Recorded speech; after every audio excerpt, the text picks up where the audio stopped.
हरे कृष्ण सबको।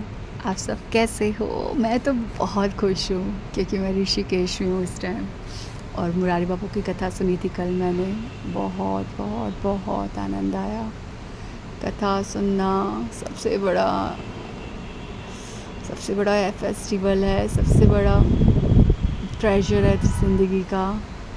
सब कुछ मिल जाता है, सब कुछ मिल जाता है, इतना धन मिलता है, बस उसे यूज़ करना होता है, उस पर मौज उठानी होती है और भक्ति करनी होती है, तभी वो धन और बढ़ता है और बढ़ता है और बढ़ता है। आपको आवाज़ आ रही है हवाओं की, गंगा जी की? मैं इस टाइम ओपन में कर रही हूँ रिकॉर्डिंग और बहुत अच्छा लग रहा है।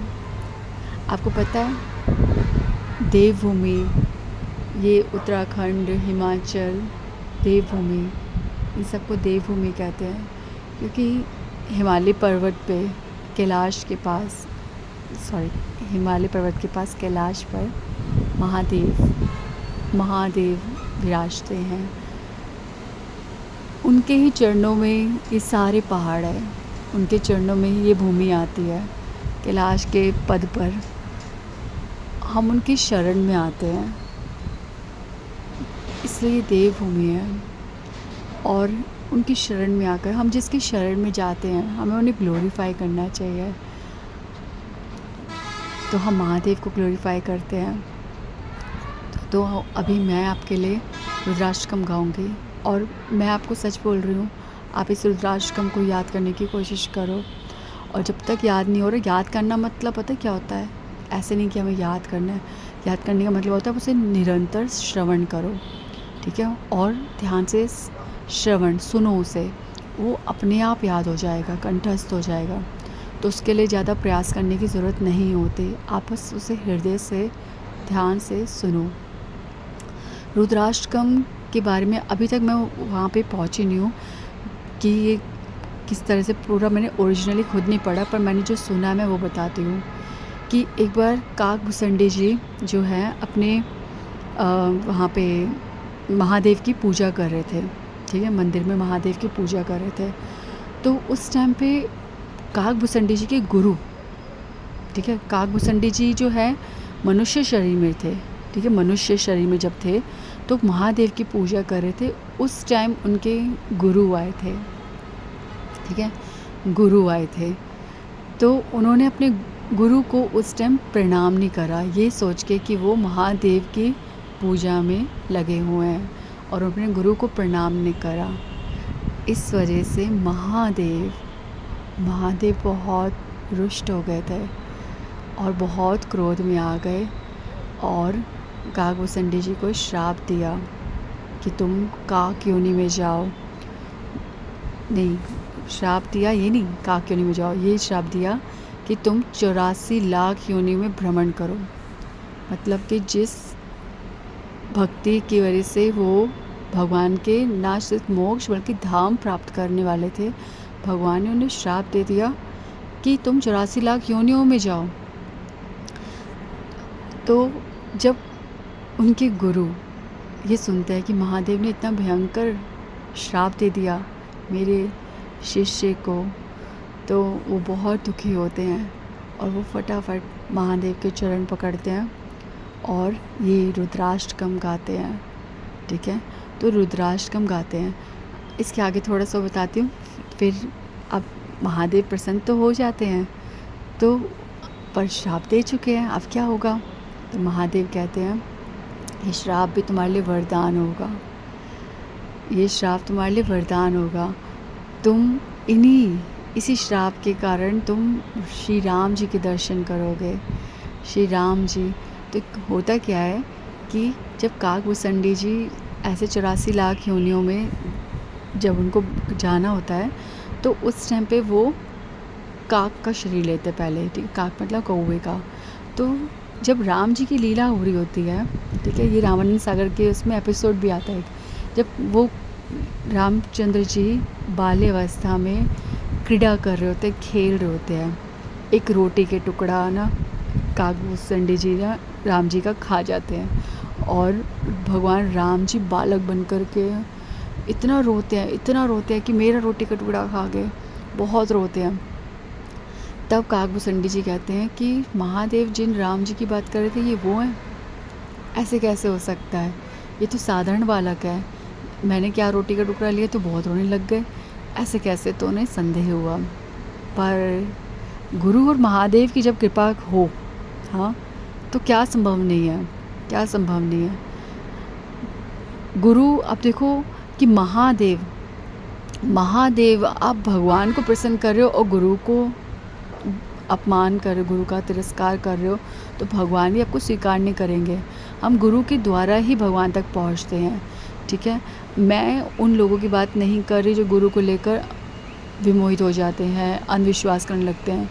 गुरु वो जो आपको भगवान बताए, गुरु वो जिनका गुरु होता है, गुरु वो जो हमेशा शास्त्र से ही बोलता है, गुरु वो जो सदैव और सदैव आपको भगवान के चरणों की तरफ लेके जाता है, ना कि ये कहता है कि मेरी पूजा करो, मैं आराध्य हूँ, ये बताता है।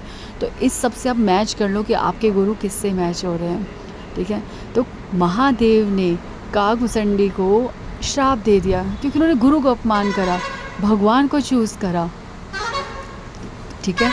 तो ये श्राप जो था, देखो अब इस श्राप के साथ गुरु का आशीर्वाद, गुरु की प्रार्थनाएं कैसी लगी हैं। अब महादेव भी उनको प्रोटेक्शन दे रहे हैं और गुरु भी प्रोटेक्शन दे रहे हैं। तो फिर आते लीला में, तो अब काकभूषणी को संदेह, हम इतनी चीज़ों से जो बाह्य दिखती हैं उनसे तो अपनी रक्षा कर सकते हैं, ठीक है। जैसे कोई बाढ़ आ जाए या फिर तूफ़ान आ रहा है या हम भूखमरी से मर रहे हैं, इन सब का इलाज है, ये बाह्य कारण है। पर जब आंतरिक कारण संदेह आ जाए तो कौन रक्षा कर सकता है? हम खुद भी नहीं रक्षा कर सकते अपनी, उसमें केवल भगवान, केवल गुरु ही, केवल शास्त्र ही ऐसे हैं जो हमारी रक्षा कर सकते हैं। तो अब यहाँ पे महादेव और उनके गुरु का आशीर्वाद है। फिर क्या होता है, भगवान आशीर्वाद लगा, भगवान वही कृपा सिद्ध हुई, तो भगवान ने कहा चलो तुम्हारा संदेह मुक्त करूं। भगवान ने मुंह खोला, ऐसे मुंह खोला कि काकभूषणी जी जो है कौवे के रूप में भगवान श्री राम के मुख के अंदर चले गए। और जब अंदर जाते हैं तो वो सारे ब्रह्मांड का दर्शन करते भगवान के मुख के अंदर, और वो सारी योनियाँ जो उनको 84 लाख योनियों का वो मिला था ना श्राप, वो 84 लाख योनियाँ जो है उन्होंने वहीं पे जन्म ले ली। उस ब्रह्मांड के, उस सृष्टि रचयिता के आंतरिक दर्शन करते करते ही वो 84 लाख योनि बीत गई।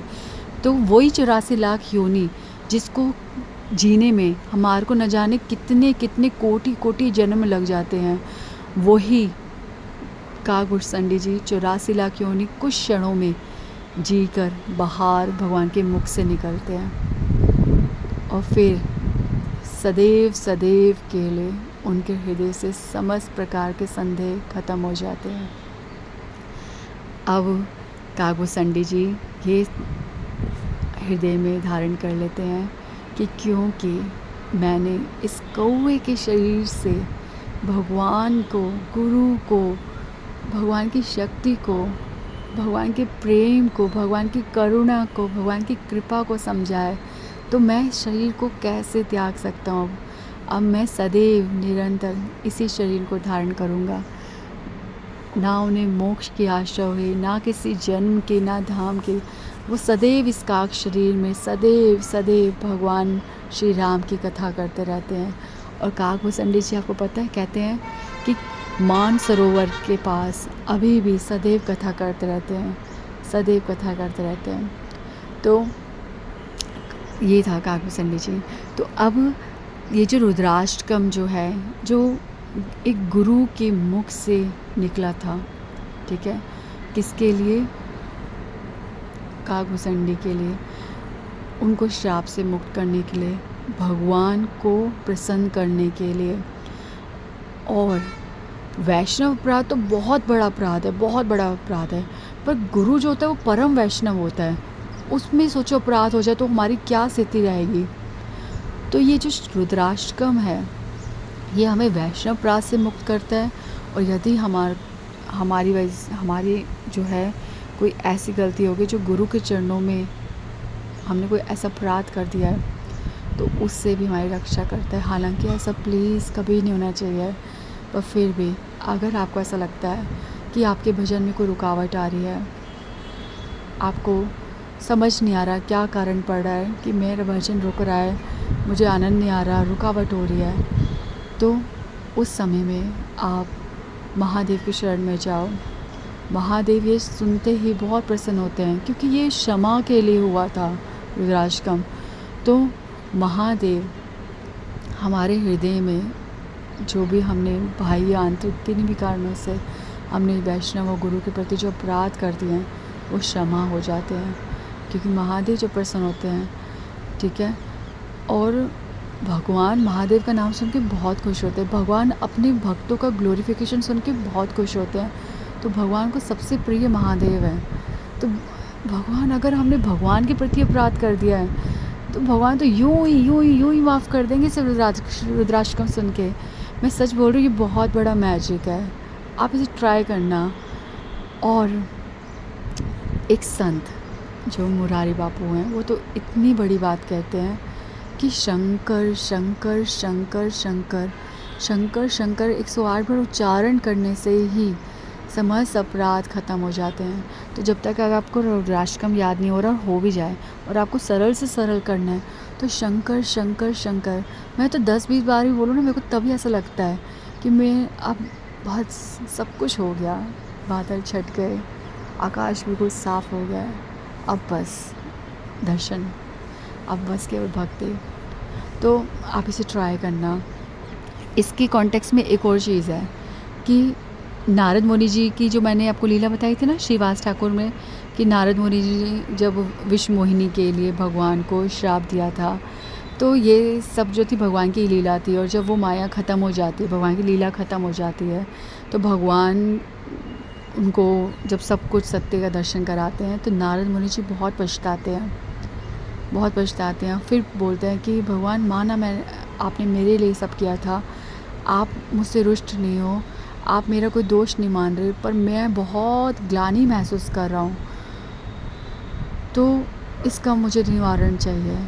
तब रामायण में श्री राम जी नारद मुनि जी को कहते हैं कि शंकर नाम का उच्चारण करो, इससे तुम्हारी जो यह हृदय में ग्लानि उत्पन्न हुई है और जो भी दोष उत्पन्न हुआ है, वो ख़त्म हो जाएगा। अब देखो, साधारण हृदय से सुनोगे तो समझ आएगा, साधारण बन के अगर मेरी बात पे विश्वास कर लोगे तो समझ आएगा। मैं कौन हूँ? मैं तो कुछ भी नहीं हूँ। मेरी बात पे विश्वास मत करो, प्रमाण पे जाओ, जो बोल रही हूँ वहाँ पे पहुँच जाओ, रामायण ढूंढ लो, काकभूषणी जी का वो सुन लो, पढ़ लो रामायण में, हाँ, तुलसीदास जी का वो खोलो ग्रंथ। तो आप छोड़ो मत, आप ये चेक करो कि मैं बोल रही हूँ। अभी सोचो यार, ये मैं आपको जो इतनी बड़ी, हमारे भजन जब रुक जाता है, कितना बड़ा ताला, इतना भयंकर ताला लग जाता है, आप महसूस कर सकते हो अगर आप भजन करते हो। उस ताले की चाबी इतनी सरल है, मुझ पे विश्वास मत करो, पर ये चाबी अगर आपके हाथ लग गई ना, आप सदैव सदैव निर्विघ्न भजन कर सकते हो। तो प्लीज़ ये ट्राई करो और इसे समझो, सत्य को अप्रोच करो, ठीक है। मैंने जहाँ जहाँ से प्रमाण सुने हैं, मैंने आपको प्रस्तुत कर दिया, ठीक है। देखो, मैंने विश्वास कर लिया, मैं अभी तक खुद प्रमाण पे नहीं पहुँची काकभूषणी वाले, पर मैंने सुन लिया, मैंने समझ लिया, मुझे विश्वास हो गया। अब मान लो चलो ये भला गलत है, ठीक है, भले ये गलत हो, पर हमारा विश्वास सत्य को कहीं भी प्रकट कर सकता है, एक पाषाण पे, एक जड़ शिला पे, कहीं भी।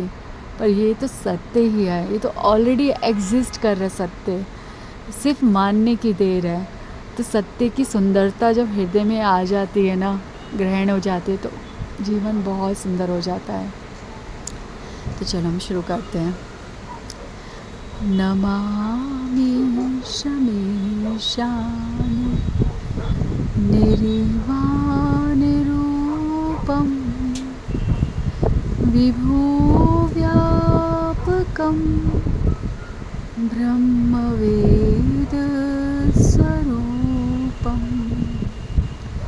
निजं निर्गुणं निर्विकल्पं निरीहं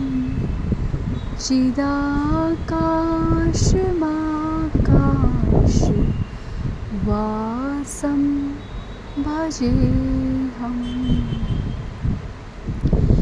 निराकार ओंकार मूलं तुरीयं गिरा ज्ञानगोतीत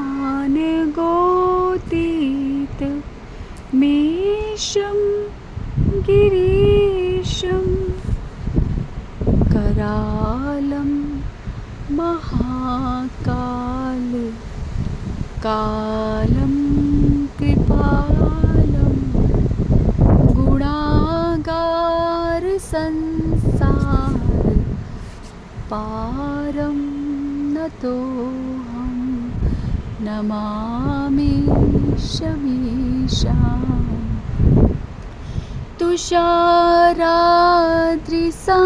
तुषाराद्रिसङ्काश गौरं गम्भीरं मनोभूतिकोटि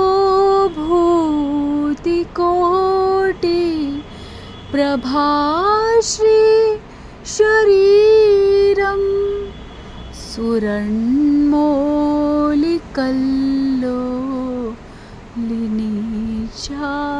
सुरन्मौलिकल्लोलिनीचारुगङ्गा लसद्भाल बालेन्दु कंठे भुजंगा नमामि शमीशान् चलत् कुण्डलं भ्रूसुनेत्रं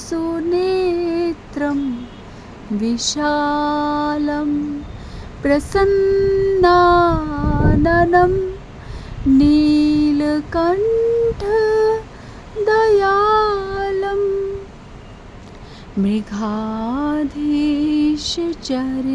मृगाधीशचर्माम्बरं मुण्डमालं प्रियं शङ्करं सर्वनाथं भजामि नमामि शमीशान् प्रचण्डं प्रकृष्टं प्रगल्भं परेशम् अखण्डं अजं भानुकोटिप्रकाशं त्रयाशूलनिर्मूलनं शूलपाणिं भजेऽहं भवानी पतिं भावगम्यं नमामि शमीशान् कलातीत कल्याण कल्पान्तकारी सदा सज्जनानन्द दाता पुरारी चिदानन्द सन्दोह मोहापहारी प्रसीद प्रसीद प्रभो मन्मथारी नमामि शमीशान् न यावद् उमानाथ पादारविन्दं भजन्ति हलोके परे वा नराणां न तावत् सुखं शान्ति संतापनाशं प्रसीद प्रभो सर्वभूताधिवासं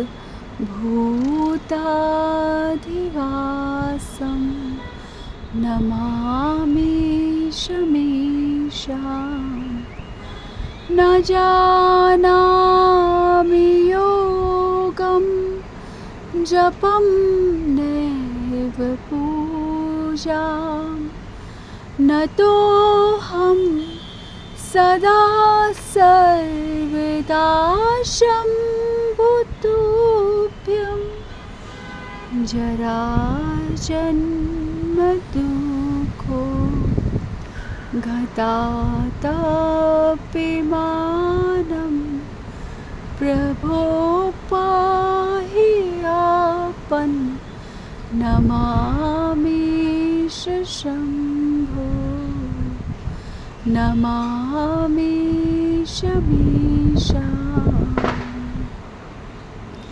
रुद्राष्टकमिदं विप्रेण हर प्रोक्तये ये पठन्ति नरा भक्तया तेषां शम्भो प्रसीदति। शंकर शंकर शंकर शंकर। किस किसने सुना रुद्राष्टकम? सूरज देवता ने सुना, ये समस्त पहाड़ों ने सुना, ये पेड़ जो भक्त बनकर के यहाँ खड़े हैं इन सब ने सुना, गंगा जी ने सुना, मेरे मन ने सुना, मेरे पापों ने सुना, मेरे हृदय के कानों ने सुना, सब ने सुना। रुद्राष्टकम बहुत बहुत बहुत सुंदर है, बहुत सुंदर है। सोचो, सुनने से, उच्चारण से इतना आनंद आ रहा है। अगर इसका साक्षात अर्थ समझ आ जाए तो कितना सुंदर हो। वो तो कोई केवल संत ही समझा सकता है। मेरे को तो ये रुद्राष्टकम तब से प्रिय लगा है जब से मैंने मुरारी बापू के मुख से सुना है। इसका अर्थ वो बहुत सुंदर बताते हैं। आप लोग ये सोचोगे कि मैं किधर बिलोंग करती हूँ। इस्कॉन बिलोंग करती हूँ, गौड़िया मठ बिलोंग करती हूँ, मुरारी बापू को बिलोंग करती हूँ, या कुछ मंदड़ंग, कुछ भी है। हाँ, कुछ भी। आप मुझे कहीं ना कहीं कनेक्शन सोच रहे होगे, पर यही सोचो कि हम किससे जुड़ रहे हैं। मैं मानती हूँ हमें एक जगह जुड़ना चाहिए, पर जब वो एक जगह से एक ही मिल रहा है, वो है भगवान, परम भगवान कृष्ण, राम, और जो आपको उनका नाम पसंद हो, जब वो मिल रहे हैं तो वो पूरे ब्रह्मांड के रचयिता हैं। उनके अंदर सारी सृष्टि, उनके अंदर सारे संत, उनके अंदर सारी संस्थाएं, सब है। तो अगर मैं उनको महसूस कर रही हूँ तो मुझे हर जगह वो महसूस हो रहे हैं। फिर वो कौन सा धर्म, वो कौन सी संस्था। मुरारी बापू जी कहते हैं सच जहाँ से मिले वो लो। पर ये ना, सच तब तक कहीं हर जगह से मत लो जब तक एक जगह से ना मिल जाए। जब एक जगह से मिल जाए, प्रभुपाद जी कहते हैं जब तक दृढ़ ना हो जाए भक्ति में हम, तब तक कहीं और नहीं सुनना चाहिए, कहीं और नहीं जाना चाहिए। पहले एक जगह शास्त्रिक रूप से, प्रमाण के द्वारा पूरी तरह से भगवान को समझो। जब लगे ना भक्ति पे बहुत विश्वास हो गया है, आप जब खुद स्वयं को नहीं हिला सकते भक्ति से, तब दर दर जाना, तब कण कण में भगवान को महसूस करना, तब हर जगह जा सकते हो जब समझने की शक्ति आ जाए। पर जब तक ऐसा नहीं हो रहा, प्लीज़ प्लीज़ सिर्फ एक संत की शरण में रहो, एक संत की शरण में रहो। एक छोटी सी बात बताती हूँ। मुकुंद, ठीक है, मुकुंद चैतन्य महाप्रभु के बहुत प्रिय पार्षद हैं। तो मुकुंद जी जो है ना, वो ना हमेशा, उनको चैतन्य महाप्रभु में बहुत निष्ठा है, बहुत प्रेम है। वो परम भगवान के बारे में सब कुछ समझते हैं। उसके बावजूद भी ना, वो ना चैतन्य महाप्रभु की लीला में क्या करते हैं, हर जगह जब भी कहीं पे सुनते थे कुछ, कहीं भी जाते रहते थे, कभी भी किसी भी जगह चले जाते थे और भगवान के बारे में सुनना, चाहे वो मायावादी हो चाहे कुछ, वो चले जाते थे। ठीक है। तो जब चैतन्य महाप्रभु का ऐसे पता चला तो चैतन्य महाप्रभु ने अपने सारे पार्षदों को बोल दिया कि मैं सबको चेतावनी दे रहा हूँ कि मुकुंद का चेहरा मैं नहीं देखूँगा, उसे मेरे सामने मत आने देना। नहीं तो मेरी क्रोध की कोई सीमा नहीं रहेगी। खूब क्रोध करते हैं, और जब ये बात मुकुंद जी को पता चलती है, उनके हृदय में बहुत पीड़ा होती है और उनको ना भगवान के गंभीरा में प्रवेश करने भी नहीं देते। तो सारे पार्षद उनको बाहर ही बताते हैं कि तुम अब भीतर नहीं जा सकते, चैतन्य महाप्रभु के सम्मुख मत जाना, वो तुमसे बहुत क्रोधित है। तो कहते हैं क्या, किस कारण से? फिर वो समझाते हैं क्योंकि तुम हर जगह जाते हो, तुम मायावाद की तरफ कैसे गए? जो कहते हैं हम भगवान हैं, जो भगवान के अस्तित्व को नहीं समझते, तुम उस तरफ कैसे जा सकते हो, भले ही तुम कितने ही दृढ़ हो। पता है, यहाँ पे एक बात है, प्रभुपाद जी और स्वयं महाप्रभु, स्वयं भगवान इस बात को कहते हैं, आप बड़े से बड़ा अपराध कर लो, आप कुछ भी कर लो, हर चीज़ का निवारण है, पर ये कहना कि मैं भगवान हूँ और भगवान नहीं है, भगवान का कोई रूप नहीं है, भगवान का कोई शरीर नहीं है, भगवान कोई शक्ति नहीं है, मैं ही भगवान हूँ, और यदि मैं भजन करूँ, मैं भक्ति करूँ, तो मैं ही भगवान बन जाऊँगा। ठीक है, इस तरह के अहम ब्रह्मस्मि का गलत उच्चारण, गलत समझ। ठीक है, अहम ब्रह्मस्मि जो है, इसका इतना सुंदर वेदों से ही गौर गोविंद स्वामी महाराज पूरा प्रमाण रखते हैं कि मेरे को उनकी वो लाइन एग्जैक्ट लेना, अहम ब्रह्मस्मि त्वया, ऐसे करके है कि हे ब्रह्म, मैं तुम्हारा हूँ, ना कि ये उन्होंने उसको संस्कृत के इतना डिटेल में समझाया है कि मैं तुम्हारा हूँ, मैं भगवान हूँ, ये नहीं, हे भगवान मैं तुम्हारा हूँ।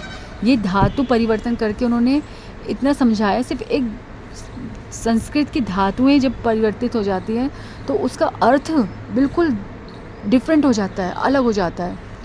तो कुछ भी करो, प्रभुपाद जी और महाप्रभु स्वयं बोल रहे हैं कि कुछ भी करो, पर ये गलतफहमी नहीं होनी चाहिए, मायावाद की तरफ मत जाओ।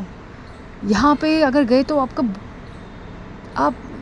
आप समझ लो, आप उस जगह चले गए जहाँ सूरज की किरण तक नहीं पड़ती, जहाँ से आपका निकलना बहुत मुश्किल है, बहुत मुश्किल है। ऐसी जगहों पे आपको संत भी नहीं मिलेंगे, बताओ फिर कैसे निकलोगे इस बवंडर से?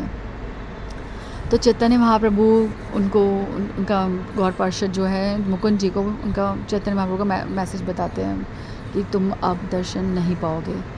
तो कहते हैं मुकुंद जी कि आप बस महाप्रभु से ये पूछ के आ जाइए कि मैं उनसे अब कब मिलूँगा। ठीक है, कब मिलूँगा, कौन सी जन्म मिलूँगा?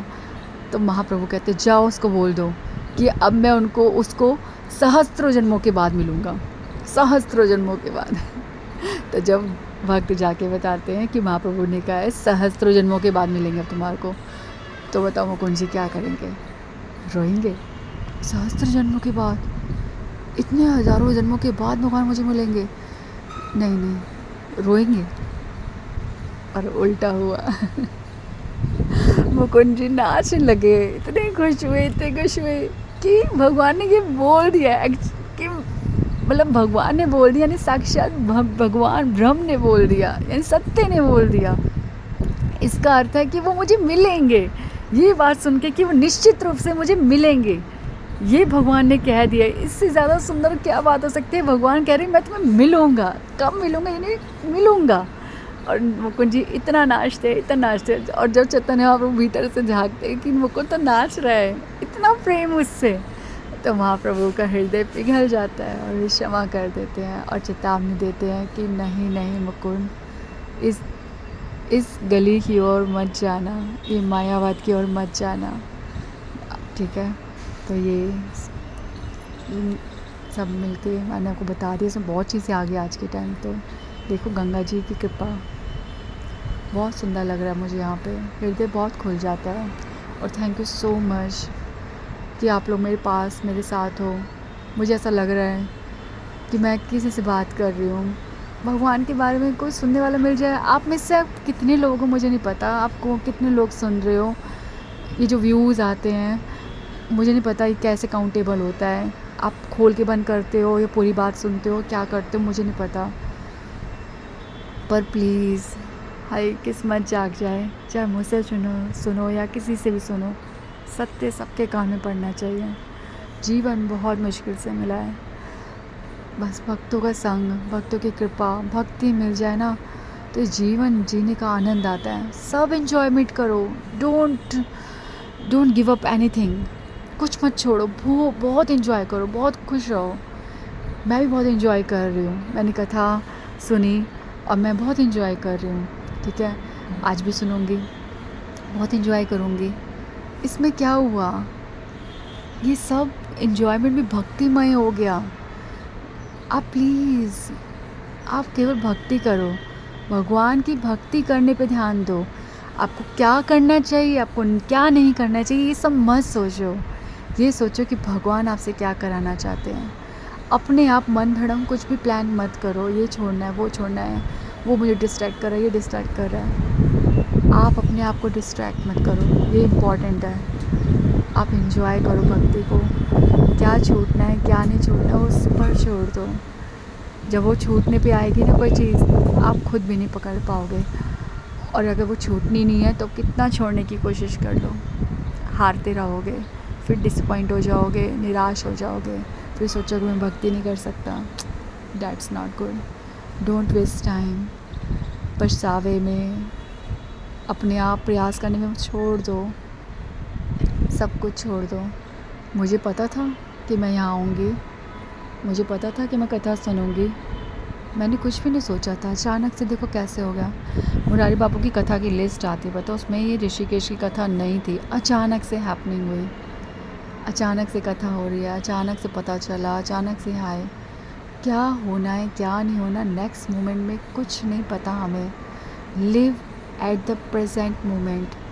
अगर आप अपने वर्तमान काल में जी पा रहे हो ना, तो समझ लेना आप भक्ति कर रहे हो, आप समझ रहे हो, आप भगवान की कृपा महसूस कर रहे हो, आप जीना शुरू हो गए हो, तो समझ जाओ जीना तो शुरू हो गया। पर प्रेजेंट में जीना ना बहुत बड़ी बात है, एट द मोमेंट जीना बहुत बड़ी बात है। जिस मोमेंट में है उसमें ये सोचना नेक्स्ट क्या करना है, मुझे क्या खाना है, मुझे कहाँ जाना है, मुझे क्या करना चाहिए, नो, ये भी इतना भी नहीं सोचना। आपके शरीर से आप जो कार्य करते हो ना वो होंगे। आपके शरीर को आदत हो गई है क्या करना है। ऑफिस में बैठते हो सब काम करना शुरू होते हो, स्कूल में बैठते हो पढ़ना शुरू होते हो, रसोई में जाते हो काम करना शुरू हो जाते हो।